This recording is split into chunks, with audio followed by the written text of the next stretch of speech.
ज्ञानाञ्जन शलाकय चक्षुरुन्मिलितं येन तस्मै श्रीगुरुवे नमः।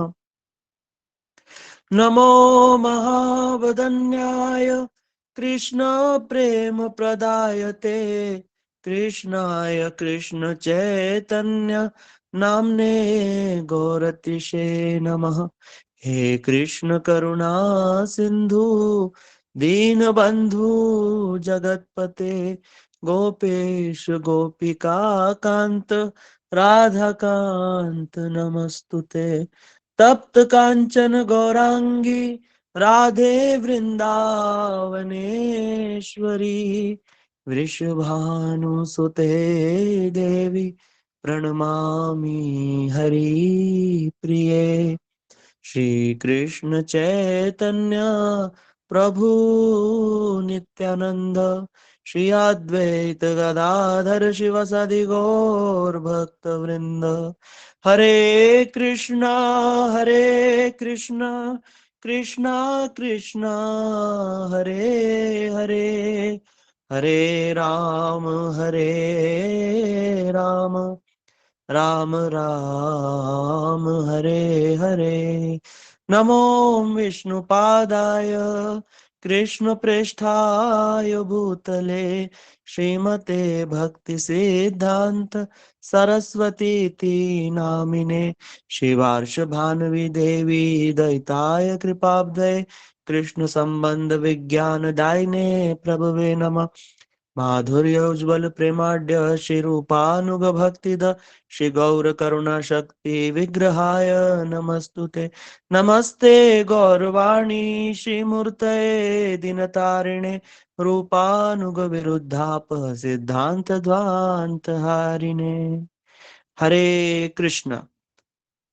सर्वप्रथम मैं मेरे गुरुपाद पद्म परम आराध्यतम आचार्य त्रिदंडी स्वामी श्री श्रीमद भक्ति वेदांत श्रीधर गोस्वामी महाराज जी के चरणों में दंडवत प्रणाम करता हूँ। तदोपरांत नित्य लीला प्रविष्टोम विष्णुपाद अष्टोत्तर शत श्री श्रीमद भक्ति वेदांत श्री नारायण गोस्वामी महाराज जी के अभय चरणार विंदों में मेरा अनंत कोटि दंडवत प्रणाम है। समस्त रूपानुग गुरु परंपरा जय युक्त हो। आज जिनकी शुभ तिथि है नित्य लीला प्रविष्टोम विष्णुपाद अष्टोत्तर शत श्रीमद भक्ति सिद्धांत सचवे ठाकुर प्रभुपाद सपार्षद प्रभुपाद जयुक्त हो और सपार्षद गौरहरि सपार्षद राधा कृष्णा और ये जो हमारी क्लास है ऑनलाइन इसके माध्यम से सुन रहे वैष्णव वैष्णवी माता भाई बहन प्रभु आप सभी के चरणों में मेरा यथायोग्य दंडवत प्रणाम है। हरे कृष्णा। आज प्रभुपाद जी की तिथि है। हमारा बहुत सौभाग्य है आज इन महापुरुष के विषय में हम लोग श्रवण कर रहे हैं। जैसा कि मैं पहले बता रहे था कि आज सारे जगत में चाहे इस्कॉन हो गौड़ीय मठ हो चैतन्य मठ हो हमारा मठ हो बहुत सारे जितने भी मठ हैं सब जो मठ हैं उनके मूल में कोई अगर एक महापुरुष है वो है शिल भक्ति सिद्धांत सरस्वती ठाकुर प्रभुपाद जी। इन्होंने ही एक फॉर्मेट बना करके कैसे कलयुग के अंदर जो चैतन्य महाप्रभु ने आकर के जीव के कल्याण का उपाय बताया है जो कि लुप्त हो गया था जगत में। भक्ति विनोद ठाकुर जिनको सप्तम गोस्वामी भी कहा जाता है। क्यों कहा जाता है सप्तम गोस्वामी? क्योंकि जिस प्रकार 6 गोस्वामियों ने महाप्रभु की आज्ञा का पालन करा जो 4 मुख्य आज्ञा थी। क्या क्या आज्ञा थी आप लोग याद इसको जरूर करना। 4 आज्ञा दी थी महाप्रभु जी ने चैतन्य महाप्रभु जी ने जब अपने गोस्वामियों को भेजा था ब्रज में 4 काम करने के लिए। पहला था जो लुप्त तीर्थ उद्धार। जितने भी ठाकुर जी के जो लीलाएं हैं लीला स्थली लुप्त हो गई हैं है ना जैसे बेलवन कमुद कुमुद जितने लुप्त हो गए हैं उन सबको पुनः प्रकाशित करने के लिए भेजा। एक सेवा ये दी थी। दूसरी आज्ञा दी थी जो भक्ति ग्रंथ है उनको प्रकाश करना है ना कि जो भक्ति के जो ग्रंथ है जो रस ग्रंथ है उनका प्रकाश करना। तीसरा आज्ञा उनको दिया था कि ठाकुर के विग्रह प्रकाश जितने भी गोविंद गोपीनाथ सब लुप्त हो गए थे। कहीं कहीं मिट्टी में दबा दिए थे मुसलमानों के अटैक में कहीं पानी में थे कहीं तालाब में थे सब गोस्वामी उनको खोज खोज करके निकाला। और चौथा रागमार भक्ति प्रचार बताया जो कि हमारे गुरुवर कर ही रहे हैं। तो ये जो मुख्य रूप से जो 4 आज्ञा जो चैतन्य महाप्रभु जी ने जो गोस्वामियों को दी थी उन्हीं आज्ञा का पालन किन्होंने किया जिनको भक्ति भागीरथ भी कहा जाता है। शिला भक्ति विनोद ठाकुर जी। हम उनके कीर्तन भी सुनते हैं, है ना, इतने सुंदर सुंदर कीर्तन है। जैसे हम सुबह मंगला आरती में गाते हैं, विभावरी शेष आलोक प्रवेश, निद्रा छड़ी उठो जीवा, बोलो हरि हरि मुकुंद मुरारी, राम कृष्ण हयग्रीवा। ये सुबह की मंगल आरती हो, चाहे दोपहर में हो, यशुमति नंदन ब्रजवर नागर, या फिर संध्या आरती हो, जय जय गौरा चांदेर, जय जय राधा कृष्ण जुगल मिलन, आरती करे ललितादि सखी गण। तो ये शिला भक्ति विनोद ठाकुर है, जिनके गौड़ीय कीर्तन, इनके द्वारा अनेकों कीर्तन लिखे गए हैं, चाहे गोपीनाथ मम निवेदन सुनो हो, सब इनके द्वारा लिखे गए हैं। तो इन्हीं के ही पुत्र रूप में प्रभुपाद आए हैं। तो भक्ति विनोद ठाकुर के विषय में बताने का उद्देश्य ये था, क्योंकि अगर उनके विषय में हम जानेंगे, श्रील भक्ति विनोद ठाकुर के विषय में, क्योंकि भक्ति विनोद ठाकुर जी कोई साधारण नहीं है। भक्ति विनोद ठाकुर राधा कृष्ण की लीला में कमल मंजरी, कमल मंजरी कौन होती हैं? जो कि भगवान की लीला में जो सुंदर सुंदर जो कमल की, जिनकी कमल पुष्प चुनने की जिनकी सेवा होती है, इसलिए कमल मंजरी कौन है? श्रील भक्ति विनोद ठाकुर जी। और उन्हीं के ही घर में जो आज जिनकी हम तिथि पालन कर रहे हैं, श्रील प्रभुपाद जी, आज उनका आज उनका जो आविर्भाव तिथि है, उनका जन्म इन्हीं के घर में हुआ। इसलिए इनको सप्तम गोस्वामी कहा गया, सप्तम गोस्वामी, क्योंकि इन्होंने क्या करा, जैसे पहली आज्ञा महाप्रभु ने दी थी, लुप्त तीर्थ उद्धार, जो भगवान की लीला लुप्त हो गई है उसको उद्धार करना। चैतन्य महाप्रभु के जाने के बाद में नवद्वीप में, नदिया में बाढ़ आई, और महाप्रभु की भी सारी लीला लुप्त हो चुकी थी। समय के साथ साथ मुसलमान आते गए, लोग बदलते गए, भूलते गए, धीरे धीरे महाप्रभु के जन्म स्थान, जितने भी स्थान है, सब लुप्त हो गए। लेकिन महाप्रभु ने भक्ति विनोद ठाकुर जी के माध्यम से पुनः प्रकाशित कर दिया। भक्ति विनोद ठाकुर जी ने अपने घर से रात में देखा कीर्तन हो रहा है, और जाकर अगले दिन देखा तो यहाँ तुलसी का वन है। जगन्नाथ दास बाबा जी को बुला करके कंफर्म करवाया कि यही महाप्रभु की जन्म स्थली है, जो कि आज नवद्वीप में है। हम लोग जल्दी वहां जाएंगे, भक्त लोग, अभी परिक्रमा होगी ना गौर पूर्णिमा की, वो उस स्थान पर जाते हैं। तो उन्होंने ये जो महाप्रभु की लीला का जो स्थली थी, उसका प्रकाश किया। दूसरे नंबर पर अनेकों ग्रंथ लिखे, ठाकुर भी प्रकाश किए। इसलिए जिस प्रकार महाप्रभु जी ने गोस्वामियों को आज्ञा दी थी, वैसे के वैसे कार्य भक्ति विनोद ठाकुर जी ने भी किए थे, इसलिए उन्हें सप्तम गोस्वामी कहा जाता है। और भक्ति विनोद ठाकुर जी जब इतने सारे ग्रंथों को रचना कर दिया, सब कुछ कर दिया, वो गृहस्थ में थे।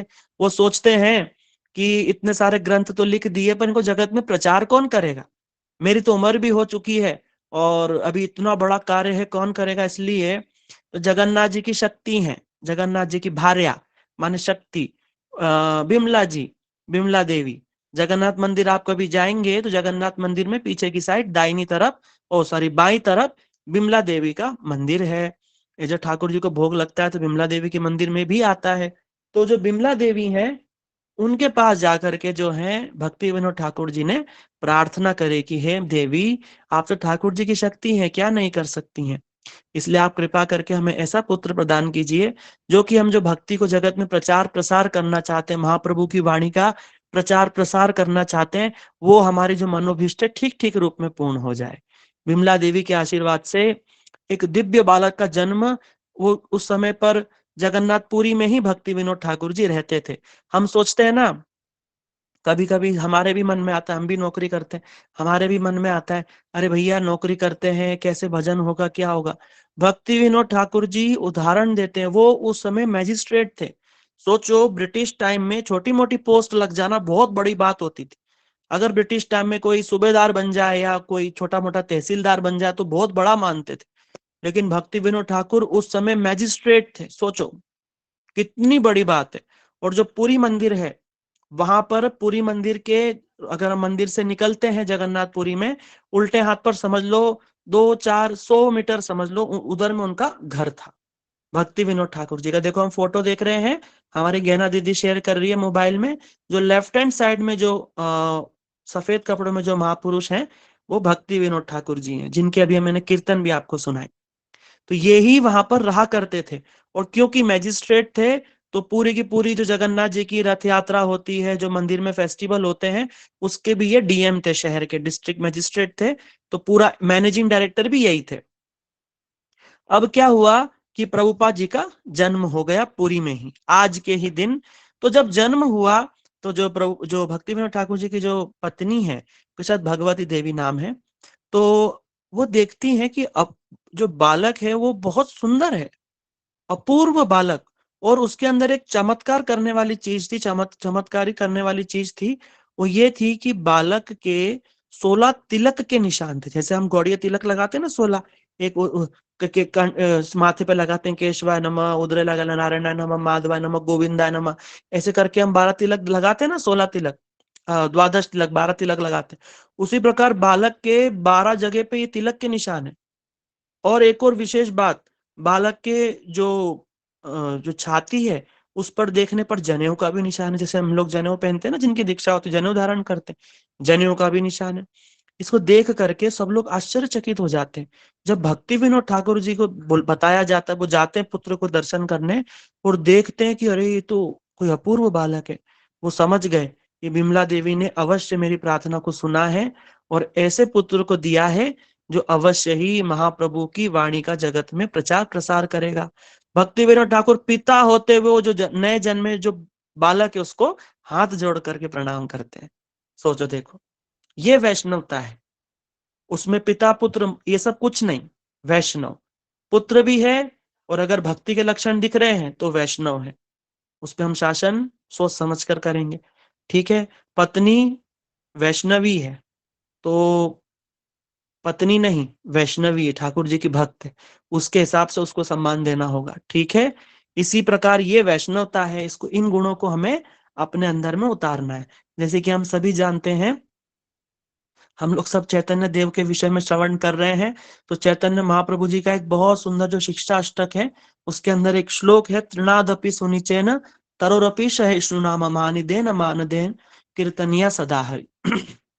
अमानी नाम मान देन, हम लोग बोलते हैं ना हरिनाम करेंगे, हरिनाम करना चाहते हैं, ठाकुर का भजन करना चाहते हैं, महाप्रभु कहते हैं जिसके अंदर ये 4 गुण होंगे, वो तो ठाकुर का ठीक ठीक रूप में भजन कर पाएंगे। 4 गुण कौन से? तृणादपि सुनिचैन, हमको तृण से भी ज्यादा दीनहीन बना दो प्रभु। तृण माने घास। घास तो ऑलरेडी जमीन में रहती, लोग उस पर पैर रखकर चले जाते हैं, तो वो तो बहुत दीनहीन ही होती है। लेकिन बोला नहीं, मुझे तृण से भी ज्यादा करो। क्यों? क्योंकि तृण के ऊपर जब कोई पैर रखकर जाता है, थोड़ी देर बाद घास फिर खड़ी हो जाती है। बोला मैं खड़ा ही ना हूं, इतना मुझे आप दैन्य प्रदान करो। ये भगवान से प्रार्थना। करोरपि सहिष्णु नाम, मुझे सहनशीलता प्रदान करो प्रभु।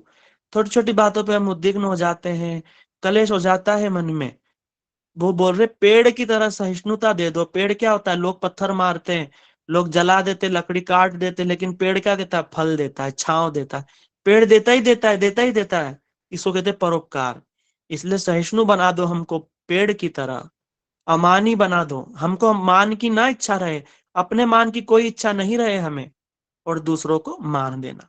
तो ये 4 गुण अगर किसी के अंदर आ गए प्रभु जी, माता जी, तो हमारे महाप्रभु का और संपूर्ण गुरु परंपरा का ये कहना है, वो व्यक्ति ठीक ठीक रूप में ठाकुर जी का भजन कर पाएगा और अंत में प्राप्त कर जाएगा गौर हरि को, श्याम सुंदर को।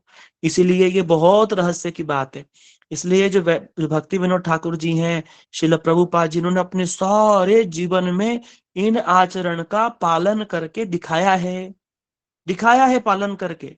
प्रभुपाद जी के अंदर इतना दैन्य, अभी आगे हम श्रवण करेंगे, वो अपने शिष्यों तक को प्रणाम, जब शिष्य जाकर गुरु को प्रणाम करते हैं तो शिष्य आशीर्वाद देते हैं, लेकिन प्रभुपाद नहीं, ऐसा नहीं करते थे। प्रभुपाद क्या करते थे? जब कोई शिष्य उनको प्रणाम करता था, प्रभुपाद उनको उल्टा प्रणाम कर देते थे, उल्टा प्रणाम कर देते थे। इसलिए हमारे जो परम गुरुदेव, जिनकी अभी 2 दिन 3 दिन पहले हमने तिथि बनाई, नित्य लीला प्रविष्टो विष्णुपाद अष्टोत्र श्री श्रीमद भक्ति प्रज्ञान केशव गोसाई महाराज जी, इसलिए वो प्रभुपाद जी को छुपकर प्रणाम करते थे साइड से। क्यों? क्योंकि मैं प्रणाम करूंगा, प्रभुपाद जी मुझे प्रणाम कर देंगे। ऐसा आचरण प्रभुपाद जी ने करके अपने जीवन में दिखाया।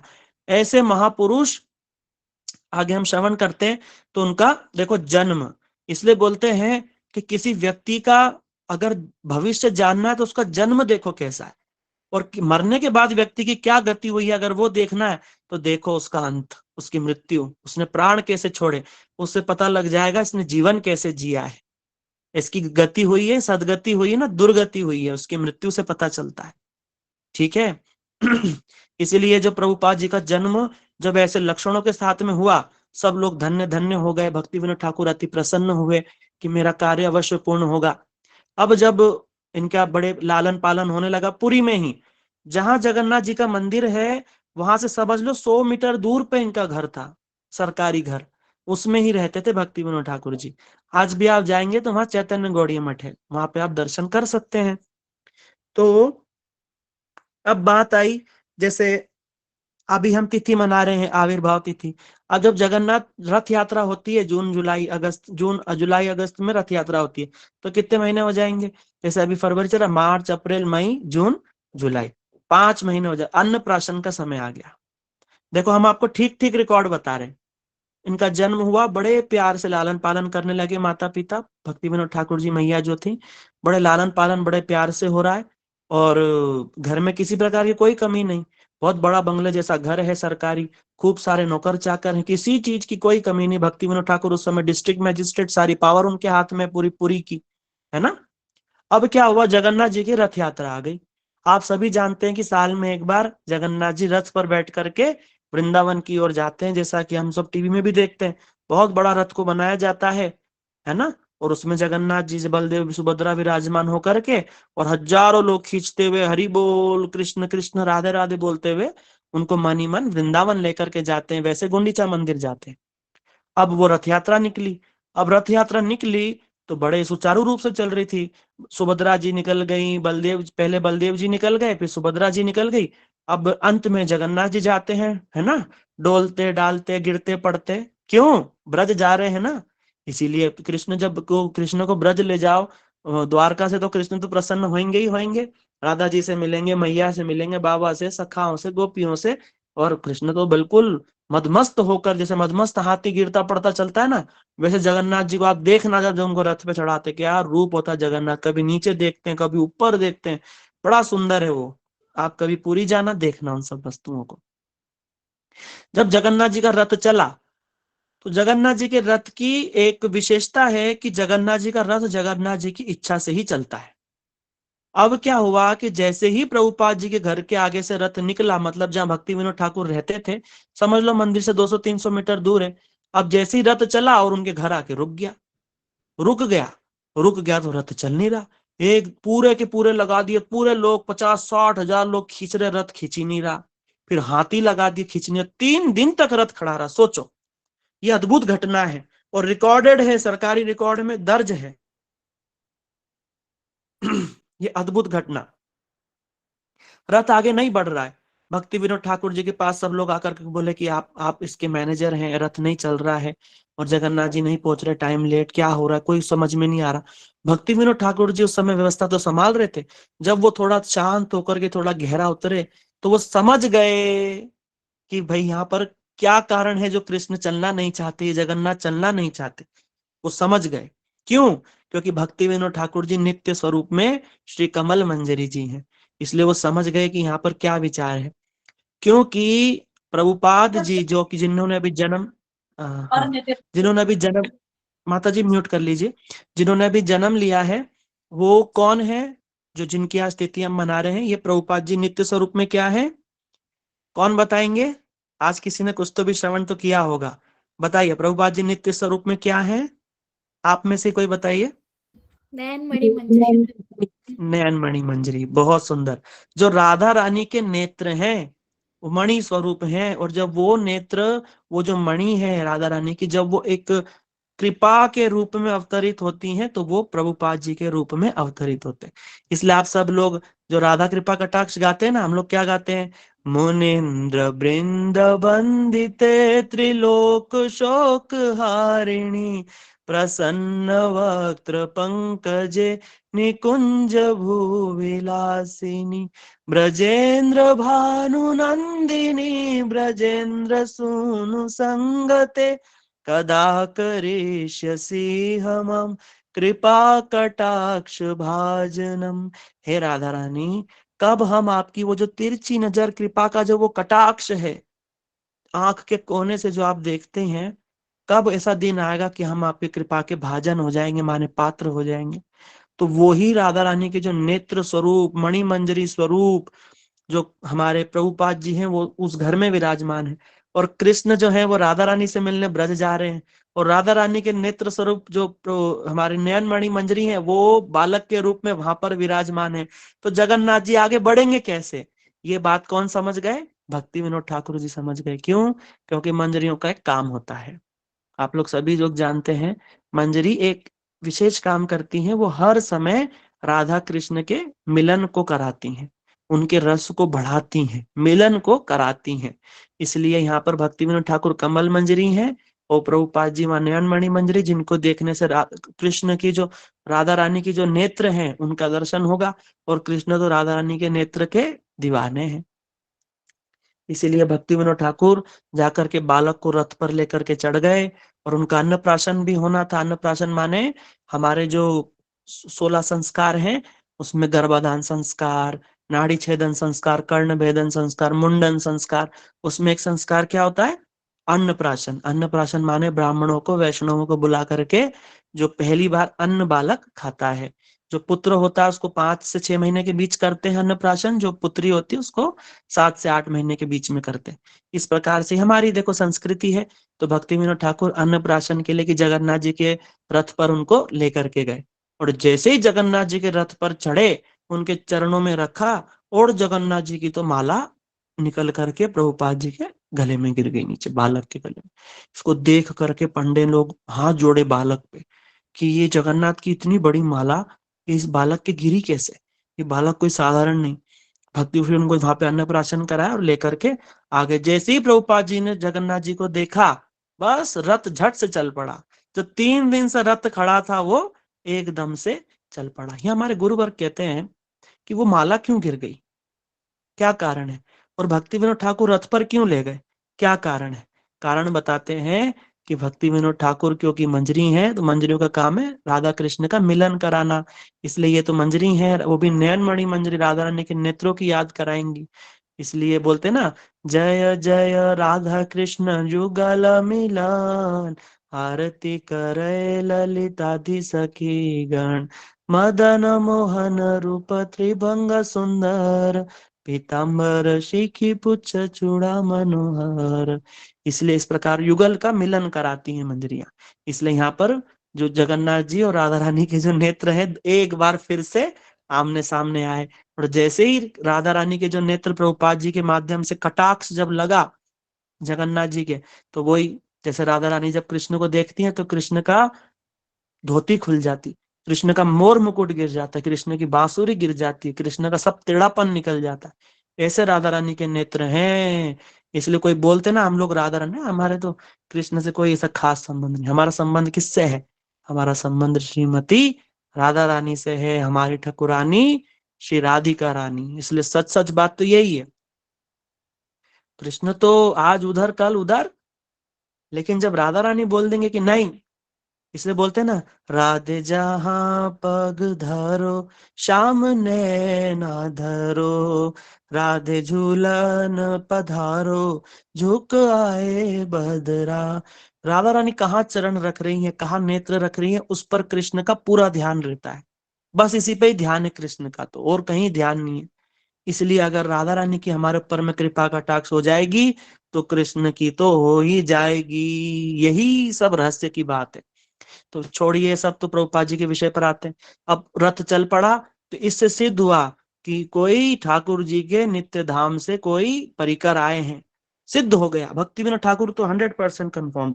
अब बालक बड़े हुए, और जैसे ही 8-9-13 साल के हुए, इतने विलक्षण बुद्धि, इतने तीव्र बुद्धि, बालक इतना विद्वान की सोच नहीं सकते प्रभुपाद जी। इनका नाम उस समय बिमला प्रसाद था, लेकिन जब इनकी इनकी जो विद्या, और विशेष रूप से जो एस्ट्रोलॉजी होती है ना, जो हम लोग ये सब तारा सितारा पढ़ते हैं, जिसको कि ज्योतिष शास्त्र कहते हैं, इतनी विलक्षण बुद्धि थी कि उस समय उनको जो सिद्धांत सरस्वती का नाम उनको दिया गया।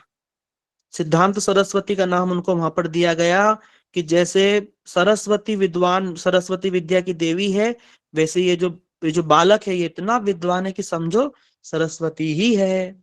इसलिए दो प्रकार की सरस्वती होती, एक तो हमारी जो सरस्वती देवी हैं जिनको हम स्कूल में कॉलेजों में पूजा करते हैं ना, या कुंदेंद्र तुषार हार धवला, हम लोग करते हैं ना माता सरस्वती जी की पूजा, है ना। वैसे दो प्रकार की सरस्वती, एक तो ये सरस्वती जी हैं, और जो ठाकुर जी के नित्य गोलोक धाम में शुद्ध सरस्वती है, वो कौन है? प्रभुपाद जी ही वो शुद्ध सरस्वती के रूप में यहाँ पर आए हैं। इसलिए ये बड़े गंभीर विचार हैं। इसलिए जो ये महापुरुष के विषय में हम सुन रहे हैं, ऐसा जगत में बार बार होना असंभव होता है। और देखो ना उनकी जो क्रियाएं हैं उससे पता चलेगा आगे कि महापुरुष का कैसा प्रभाव रहा होगा। अब क्या हुआ देखिए, हम फोटो भी लगातार देखते जा रहे हैं, हमारी गहना दीदी लगाती जा रही हैं फोटो भी, आप लोग सब देखते चलिए, जैसी जैसी कथा चलेगी वैसे वैसे वो फोटो भी लगाती जाएंगी। तो यही प्रभुपाद जी जिनको हम देख रहे हैं। फिर वो बालक बड़े विलक्षण, और भक्ति विनोद ठाकुर उस समय जैसे तैसे अपने घर में प्रचार किया करते थे। अब उस समय लोग बीड़ी पीते, चाय पीते, इतना कुछ करते। अब प्रभुपाद जी, अब भक्ति विनोद ठाकुर जी सोचते थे कि चलो जैसे भी हो, मैं इनको हरि कथा सुनाऊंगा, धीरे धीरे शुद्ध होंगे, कम से कम सुनने तो आ रहे हैं। ऐसे करके कुछ लोग सुनने आते थे भक्ति विनोद ठाकुर जी घर में। एक बार भक्ति विनोद ठाकुर जी के काम से बाहर जाना पड़ा। उन्होंने कहा, अरे विमला प्रसाद, एक काम करोगे? देखो हम कुछ बच्चों को, कुछ लोग हमारे व्यक्ति हमारे पास आते हैं, हम उनको कुछ भगवान की कथा, ग्रंथ, गीता, भागवत सुनाते हैं। हम कई काम से बाहर जा रहे हैं, कुछ दिन उनको हरि कथा सुनाना। प्रभुपाद जी बोला देख लो पिताजी मैं सुना। बोला आप बस, आप ये सेवा करिए, सुनाइए। बड़े विद्वान तो थे ही, भक्ति विनोद ठाकुर को पूरा भरोसा था कि अच्छी हरि कथा सुनाएंगे। जब वो कुछ दिन बाद वापस आए, एक हफ्ते बाद, देखा तो एक भी व्यक्ति नहीं, सब भाग गए। भक्ति विनोद ठाकुर जी बोलते, अरे सब लोग कहाँ चले गए? बोला, अरे आज तो सारे लोग ऐसे ही थे। मैंने उनको जब शुद्ध शुद्ध बात बोली कि भगवान के सिवा कहीं भी मन लगाओगे तो कष्ट ही कष्ट है, भगवान के अलावा सब माया है, जब मैंने सही सही बात बोली तो सब भाग गए। बोला देखो बात तो सही है, लेकिन कभी कभी पात्र, जब सामने वाला पात्र नहीं होता तो उसके हिसाब से उसको दिया जाता है। ऐसे देखो ये जो फोटो लगी है, ये प्रभुपाद जी के बचपन का फोटो है। अब हम आगे श्रवण करते। जब प्रभुपाद जी बड़े हुए थोड़े, तो कलकत्ता की एक यूनिवर्सिटी है जो एस्ट्रोलॉजी के लिए बड़ी फेमस थी। तो उस समय उन्होंने ऑफर किया प्रभुपाद जी को कि आप जो है हमारी जो यूनिवर्सिटी के कुलपति बन करके, डायरेक्टर बन करके आप विराजमान हो जाइए कुर्सी पर। प्रभुपाद जी बोले, देखो आप जो मुझे दे रहे हैं ऑफर, वो बात ठीक है, लेकिन मैं इस जगत में तारे सितारे गिनने नहीं आया हूँ। मैं तारे सितारे गिनने नहीं आया, मैं इस जगत में एक बहुत अनमोल वस्तु देने को आया हूं। और उस अनमोल वस्तु देने के लिए मेरे पास में समय बहुत कम है, बहुत कम समय है। और प्रभुपाद जी नित्य निरंतर जो मिशन था महाप्रभु जी का, उसके बारे में सोचते रहते, करते रहते। एक समय भक्ति विनोद ठाकुर जी की ब्राह्मणों के बीच, क्योंकि आप सब में जानते होंगे आज से कुछ साल पहले तक, अब तो थोड़ा थोड़ा जब से हम लोग समझने लगे हैं, एक दूसरे से भेदभाव छुआछूत नहीं करते, लेकिन पुराने समय की बात होती है, जैसे मान लो आज से 50 60 साल, 100 साल, 70 80 साल पुरानी बात करें, तो उस समय छुआछूत, ऊंच नीच, ब्राह्मण क्षत्रिय, ये सब बहुत था, बहुत ज्यादा था। और उस समय जो ब्राह्मण थे वो ऐसा था उस समय पर कि जो ब्राह्मण के घर में पैदा हो गया, भले ही वो आचरण ना करता हो, कुछ भी ना करता हो, तो उसी को ही सब पूजे पूजे जाते थे, है ना। योग्यता का कोई विचार नहीं, जन्म से ही सब कुछ था। खैर, तो एक समय जब भक्ति विनोद ठाकुर और प्रभुपाद जी इस प्रकार का जब प्रशुद्ध प्रचार करने लगे, और भक्ति विनोद उस समय पे मैजिस्ट्रेट थे, तो और उनका तो बड़ा व्यक्तित्व, बड़ा प्रभावशाली था। तो एक बार सब ब्राह्मणों ने बड़ी सभा बुलाई, और सभा बुला करके सोचा कि हम बड़ी सभा में भक्ति विनोद ठाकुर को बुलाएंगे, और वो तो अकेले रहेंगे, और हम उनका खंडन कर देंगे तो उनके सारे शिष्य भाग जाएंगे, तो अब हमारा काम आसान हो जाएगा। लेकिन भक्ति विनोद ठाकुर अस्वस्थ हो गए, यही उनका दुर्भाग्य हो गया। उन्होंने प्रभुपाद जी को भेज दिया कि आप जाइए जरा वो ब्राह्मणों की सभा को। अभी प्रभुपाद जी आए, तो जैसे अभी हम फोटो में देख रहे हैं, वो एकदम दुबले पतले साधारण से दिखने वाले, वो ब्राह्मण तो खाए पिए एकदम घी पी पी के एकदम मोटे ताजे लंबे चौड़े, सब बैठ गए तिलक लगा के मोटे मोटे। और उन्होंने देखा कि सामने से तो ये पतला सा कोई बालक चला आ रहा है ना, विमला प्रसाद। उन्होंने बोला इस बालक को तुम फूक मार के उड़ा देंगे। और जब उन्होंने अपना तर्क रखा, और जब प्रभुपाद जी ने बोला चालू करा कि अगर जाति से ही सब कुछ होता, तो ये शबरी की कौन सी जाति थी, है सत्यकाम की कौन सी जाति थी? इतने ऋषि मुनि गिना दिए कि देखो इन सब की क्या जाति थी, विदुर की क्या जाति, जाति जाति उन्होंने इतने श्लोक प्रमाण, है ना, जन्म न जायते शूद्र संस्कारादि भव द्विज वेद पठामि भव विप्र ब्रह्म जानाति ते ब्राह्मण। तुम अपने आप को ब्राह्मण बोलते हो, ब्राह्मण का मतलब भी जानते हो? शास्त्र कहते हैं कि जन्म से सब शूद्र हैं। शूद्र माने छोटी बुद्धि का, जिसको विचार ही नहीं क्या शुद्ध है क्या अशुद्ध है, क्या सही क्या गलत, उसको शूद्र बोला गया शास्त्र में। शूद्र कोई जाति कोई गंदा वर्ड नहीं है। शूद्र माने अज्ञ, जिसको ज्ञान नहीं, वो शूद्र है ना। जैसे बच्चा होता है उसको नहीं मालूम कहाँ पर हमें क्या करना है, पॉटी करनी कब सूसू करनी, बिस्तर में कर देता, शूद्र बोला। इसलिए जन्म से सब शूद्र है, चाहे ब्राह्मण का बच्चा हो वैश्य का किसी का भी बच्चा हो, जन्म से एक जैसा ही रहता है। इसलिए बोला जन्म से सब शूद्र हैं। जब संस्कार होगा विशेष रूप से उपनयन संस्कार दीक्षा होगी तब बनेगा संस्कारादि भव द्विज, द्विज बनेगा। फिर वेद पठामि भव विप्र, वेद पढ़ेगा विप्र बनेगा। लेकिन जब भगवान को जान जाएगा, उनके स्वरूप को, उनके प्रेम को, जीव माया ब्रह्म के विषय में जान जाएगा, तब जाके ब्राह्मण बनेगा। जब ऐसी ऐसी बात करी ना, सारे ब्राह्मण सब भाग गए अपनी अपनी धोती पकड़ के। बोला अगर इस बालक से हमने और बहस करी तो इसके तो शिष्य छोड़ो हमारे पास आने के लिए, हमारे सारे और शिष्य इनके पास में चले जाएंगे। इसलिए वो जान बचा करके भागे। इसलिए आप देखना जब प्रभुपाद जी ने जब अपना प्रचार चालू करा तो सारे स्मार्ट ब्राह्मण सब उनके पीछे पड़ गए नहा धो करके। क्यों? कि शुद्ध रूप में, जिसलिए बोला शुद्ध भक्ति का प्रचार इतना आसान नहीं, कोटि कंटक रुद्ध ये मार्ग है, तलवार की धार पे चलने जैसा ये मार्ग है। सारा संसार विरोधी हो जाएगा, सारा संसार विरोधी। क्यों? क्योंकि जब इसी यही है, देखो विभीषण जब भक्त थे सारे की सारी लंका में, उनका देखो रावण ने लात मार के निकाला। भक्तों के साथ अन्याय हमेशा होगा। क्यों होगा? क्यों होगा? क्योंकि उससे उनका तृणादपि सुनिचेन, उनकी भक्ति, उनका विश्वास, उनकी श्रद्धा दृढ़ होती है और अंतिम भगवत प्राप्ति हो जाती है, उनका अंतिम जन्म रहता है। ये चक्कर पड़ जाता है। और हम लोग अगर उनके चरणों में अपराध करते जन्म जन्म के लिए बद्ध हो जाते हैं, जन्मों जन्मों। इसलिए वैष्णव से बड़ा सावधान। इसलिए प्रभुपाद जी एक कीर्तन लिखा कि तुम्हारे मतलब बोला प्रभुपाद जी की दीनता देखो। एक कीर्तन लिखा बहुत बड़ा, उसमें कहते हैं दुष्ट मन तुम्हें किसे वैष्णव। कह रहे अरे दुष्ट मन, तूने अपने आप को, जैसे मान लो कि मैं हूं तो ये कीर्तन गाऊंगा तो क्या उसमें लगेगा कि दिन रात तो माया चाहिए, प्रतिष्ठा चाहिए, सब कुछ चाहिए, तूने अपने आप को वैष्णव मान कैसे लिया रे मन? प्रभुपाद जी अपने मन को कह रहे, बताओ। ऐसे महापुरुष शिक्षा दे रहे हैं कि अपने मन को। इसलिए प्रभुपाद जी की जो उपदेश है उसमें से एक उपदेश ये है कि सुबेरे उठ करके मन को 100 चप्पल मारो, 100 चप्पल मारो कि मन सावधान, तू वैष्णव की निंदा न सुनेगा न करेगा। मन, तू सारा दिन ठाकुर का भजन साधन करेगा। मन, तू ठाकुर के प्रेम को प्राप्त करेगा। ऐसे मन को, मन की बात को नहीं मानना है, मन को 100 चप्पल मारना, ऐसा प्रभुपाद जी कहते थे। और जब वो ब्राह्मणों की सभा वाली हमने कथा सुनी, किस प्रकार उन्होंने स्मार्तवाद का खंडन किया और बताया कि बा विप्र की बा नासी शूद्र केनो नाय, जय कृष्ण तत्ववेता से गुरु है।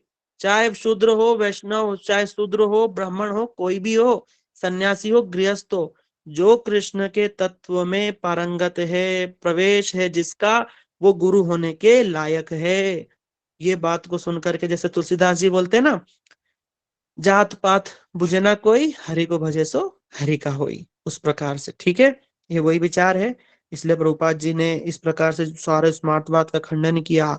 और समय समय पर, एक समय जब नवद्वीप परिक्रमा निकल रही थी तो सारे ब्राह्मण जो जिनको कि लोग पहले बहुत बहुत कुछ देते थे, है ना, तो अब सब वैष्णव लोग जब प्रचार करने लगे और सब लोग देखते कि अरे देखो शुद्ध वैष्णव कितने अच्छे होते हैं, देखो भजन साधन करते हैं, है ना, और भगवान का भजन करते हैं और सब चीज ठाकुर की सेवा में लगाते हैं, सब उनको देने लगे। ये देख करके ब्राह्मण सब रुष्ट हो गए। उन्होंने सोचा कि अगर ये जो प्रभुपाद है अगर ये और दिन तक रहे तो हमारा तो पूरी दुकान ही बंद हो जाएगी। इसलिए उन्होंने एक समय नवद्वीप परिक्रमा के समय उनके ऊपर बहुत बड़ा अटैक किया, जान से मारने की कोशिश करी। लेकिन शिला भक्ति प्रज्ञान केशव गोसाई महाराज ने आगे आकर के और प्रभुपाद जी को छुपा करके वहां से उनके वस्त्र बदल लिए, खुद ने प्रभुपाद जी कपड़े और अपने सफेद कपड़े प्रभुपाद जी को पहना करके वहां से उनको छुपा करके निकाल दिया और अपनी जान को खतरे में वहां पर डाला। ये इस प्रकार का देखो, जान हथेली पे लेकर के शिष्य। इसलिए प्रभुपाद जी ये बहुत अच्छे से जानते थे कि अगर भगवान के नाम का जगत में प्रचार करना है तो सबसे पहले नाम को खुद करना पड़ेगा। इसलिए चैतन्य महाप्रभु बोलते हैं, बोला कोई तो आचार करते हैं और प्रचार नहीं करते, और कोई प्रचार करते हैं पर अपने जीवन में आचरण नहीं करते। देखो कभी कभी हम भी देखो आपको कथा सुनाते हैं, लेकिन कभी कभी हमारी भक्ति भी कितनी बलवती थोड़ी ना है माता जी प्रभु जी। हम भी छोटे बच्चे ही हैं, जैसे तैसे रगड़ रुगड़ के कर रहे हैं। इसलिए महाप्रभु की बात सुन के कभी कभी लगता है कि हमें तो नहीं बोलना चाहिए कथा को, बिल्कुल भी नहीं बोलना चाहिए। लेकिन हमारे गुरु जी की आज्ञा है, वैष्णव की आज्ञा है, गीना दीदी बोलती हैं, सुंदर गोपाल प्रभु बोलते हैं, तो बोलना पड़ता है। हमारी सेवा मान करके इसको कर रहे हैं, अन्यथा हमारी कोई भी योग्यता नहीं कि आप लोगों को हम कथा सुनाए। इसलिए महाप्रभु कहते हैं कि कुछ लोग प्रचार तो करते हैं पर अपने जीवन में आचरण नहीं करते। कुछ लोग बहुत अच्छा आचरण करते हैं, भजन करते हैं, साधन करते हैं, लेकिन प्रचार नहीं करते। बोला जो आचार प्रचार दुई करे, जो आचार प्रचार दोनों करे, उसको बोला कि वो बहुत श्रेष्ठ है।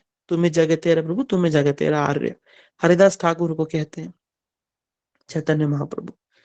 इस प्रकार तो प्रभुपाद जी ने, उनको मालूम था कि अब भगवान के नाम का प्रचार करना है, तो उन्होंने 100 कोटि नाम यज्ञ किया। माने 100 करोड़ नाम यज्ञ एक स्थान पर बैठ करके चंद्रायन करते हुए। देखो क्या प्रभुपाद जी का, देखो चंद्रायन समझते हो आप? चंद्रायन व्रत ऐसा होता है कि जैसे चांद क्या होता है, अमावस से लेकर के पूर्णिमा तक धीरे धीरे बढ़ता है। पहले दिन थोड़ा दिखता है, फिर थोड़ा, उसके हिसाब से अनाज खाना। जैसे पूर्णिमा के दिन जैसे मान लो इतना चावल है गोल, तो धीरे धीरे धीरे जो उसको कम कम कम कम कम, अमावस के दिन पूरा उपवास, और एकादशी को तो पूरा उपवास होता है। इसे चंद्रायन व्रत। वो गो ग्रास जैसे खाती, गाय कैसे खाती है, ऐसे हाथ पीछे बांध के नीचे जमीन पे रख करके वो अनाज को हल्का सा थोड़ा सा खा करके, और 100 कोटि नाम यज्ञ, 100 करोड़ एक जगह प्रभुपाद जी ने नाम किया। 7-7 8-8 लाख नाम दिन में उन्होंने किया। और जब 100 करोड़ नाम यज्ञ हुआ तो बड़ा पछतावा हुआ। भक्ति विनोद ठाकुर जी चाह चुके थे इस समय तो, और उस समय जो जब ये छोटे थे तो जगन्नाथ दास बाबा जी कभी कभी भक्ति विनोद ठाकुर जी से मिलने आते थे। वो प्रभुपाद जी भी बड़ा स्नेह करते थे। और गौर किशोरदास बाबा जी महाराज तो आप जानते ही हैं, उनसे उनके गुरु जी हैं। उनकी दीक्षा इन्होंने किस प्रकार ली थी वो भी हम कथा आपको सुनाएंगे अभी। इसलिए जब उन्होंने 100 करोड़ नाम यज्ञ किया ना, तो प्रभुपाद जी ना आंखों में, नेत्रों में अश्रु आ गए कि मैं इतना बड़ा कार्य अकेले कैसे करूंगा। दुखी हो गए। और जब आंख खोलते हैं ना, तो देखते हैं राधा कृष्ण निगौर निताई महाप्रभु और भक्ति विनोद ठाकुर, जगन्नाथ दास बाबा जी, गौर किशोर दास बाबा जी, सब सामने खड़े हैं और कह रहे हैं, बोला प्रभुपाद आप तो बस आगे बढ़िए, हम आपको जन बल धन बल सब भेज रहे हैं। बस ये हुआ और धीरे धीरे करके एक एक करके प्रभुपाद जी के बड़े बड़े परिकर आने लगे। ऐसे ऐसे शिष्य जिनका तोड़ आज तक जगत में नहीं, ऐसे ऐसे शिष्य प्रभुपाद जी के शरण में आने लगे।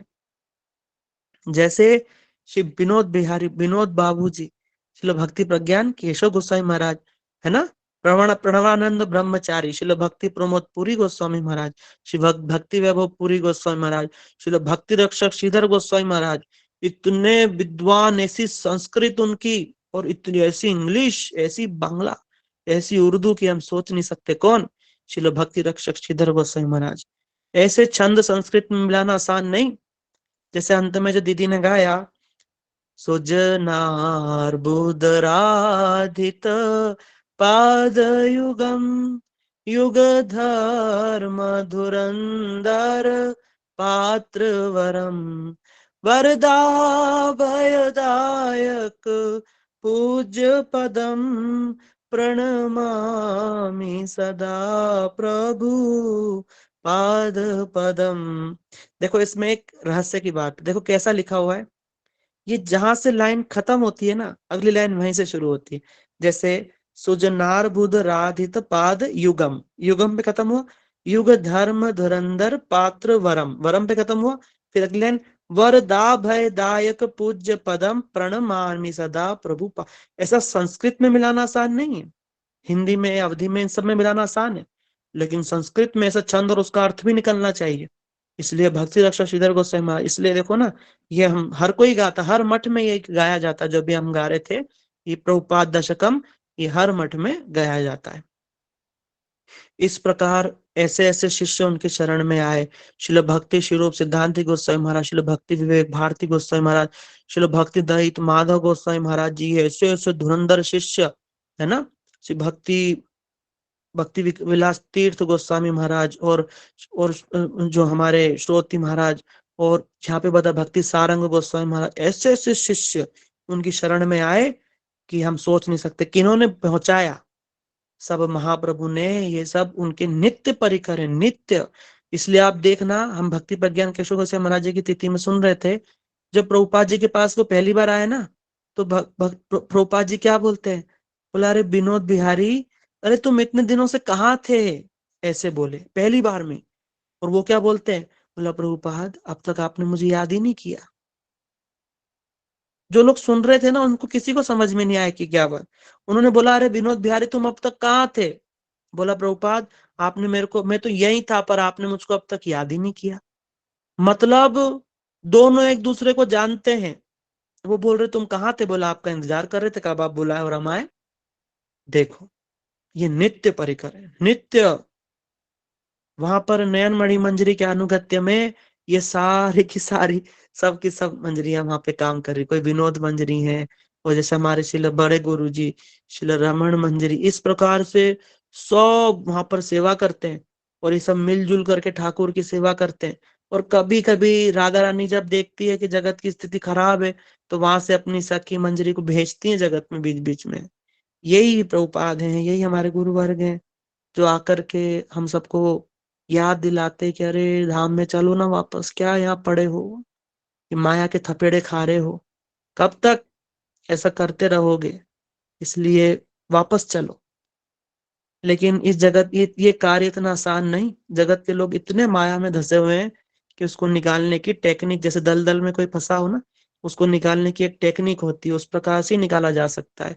इसलिए प्रभुपाद जी ने ये मठ बना करके, जो इस्कॉन आदि सब उसी फॉर्मूले से ही बने हुए हैं। इसलिए उन्होंने किस और सारे ग्रंथ को आसान करके लिखा। और प्रभुपाद जी की इंग्लिश ऐसी कि इंग्लिश वाले को समझ नहीं आया, हिंदी ऐसी कि हिंदी वाले को समझ नहीं आया, बांग्ला ऐसी, बांग्ला इतनी शुद्ध, इतनी उच्च कोटि की, क्योंकि बहुत विद्वान थे ना। ये बड़े बड़े शिष्य इनके शिष्य हुए कैसे, एक बार अगर कोई इनकी वाणी सुन लेता था ना, उनका मुरीद हो जाता था।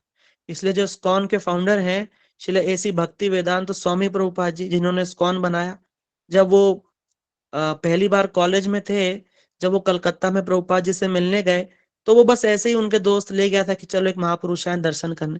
जब उन्होंने प्रभुपाद जी की बात सुनी ना, सुन करके एकदम प्रभावित हो गए। बोला मेरे तो इनके साधुओं के प्रति अलग ही भावना थी, लेकिन ये कोई विशेष साधु है, कोई विशेष महापुरुष है। जब उनकी कथा सुनकर इतना प्रभाव जीवन में, तो प्रभुपाद जी ने उनको आज्ञा दी, बोला सुनो, जो उनका नाम था शिव शंकर, नहीं नहीं, उनका नाम था अभय चरण डे, एसी है ना, अभय चरण डे। तो कहते हैं अभय चरण प्रभु आप इधर आइए। जब वो आए तो उन्होंने कहा देखो आप पढ़े लिखे हैं, आप अंग्रेजी जानते हैं, हमारी ऐसी इच्छा है कि आप विदेश जाकर के ये सारी बात ना जगत में सब प्रचार प्रसार करना। तो उन्होंने कहा ठीक है प्रभुपाद जी। फिर वो घर चले गए, शादी ब्याह थी, हो गई थी। फिर कई साल बाद जब उनको, प्रभुपाद जी तो चले गए 3 साल बाद, वो मिले 34 33 में, और 37 में प्रभुपाद जी ने शरीर छोड़ दिया। लेकिन जो स्वामी महाराज जी कहते हैं कि मैं जब तक मेरे को ऐसा रोज रोज रोज रोज ऐसे प्रभुपाद जी ऐसा लगता था कि वो जो 3 शब्द थे, अबे चरण प्रभु आपको विदेश जाकर के जगत में ये महाप्रभु की वाणी का प्रचार करना है। बोला ये शब्द मेरे कानों में गूंजते रहते, गूंजते रहते। उन शब्दों के आधार पे घर में रहते हुए मैंने भागवत पे इंग्लिश में कमेंट्री लिखी, और समय आने पर उन्होंने घर छोड़ा और विदेश चले गए।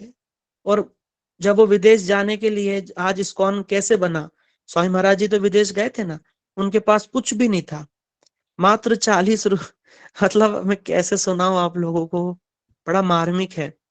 जैसे तैसे वो जो लेडी थी जिसने नाव में, एक ऐसी नाव नहीं होती जिसमें माल भर के जाता है ना, जिसमें सामान भरा रहता है, कोई लग्जरी नहीं, उसके नीचे कंटेनर में बैठ करके, वो जो जहाज में बैठ करके, उसका नाम जलदूत था, उस तो जो वो जो जहाज कंपनी की जो मालकिन थी वो कहती है, अरे स्वामी जी बूढ़े हो गए हो, है 67 68 की उम्र हो गई है, सारी जवानी तो गई नहीं विदेश, अब क्या मरने जा रहे हो क्या वहां पर?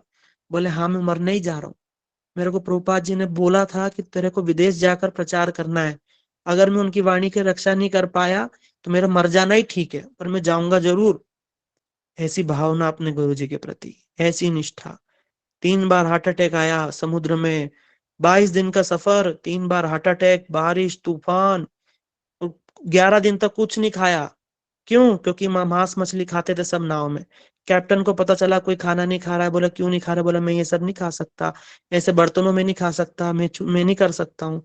तो उन्होंने अलग चूल्हे की व्यवस्था करी, उन्होंने अलग से अपना चावल बनाया, ठाकुर को भोग लगाया, फोटो को, फिर खाया। एक करताल, एक टाइपराइटर, 2 धोती, और और और $2-3 लेकर के प्रभुपाद जी उस समय विदेश गए।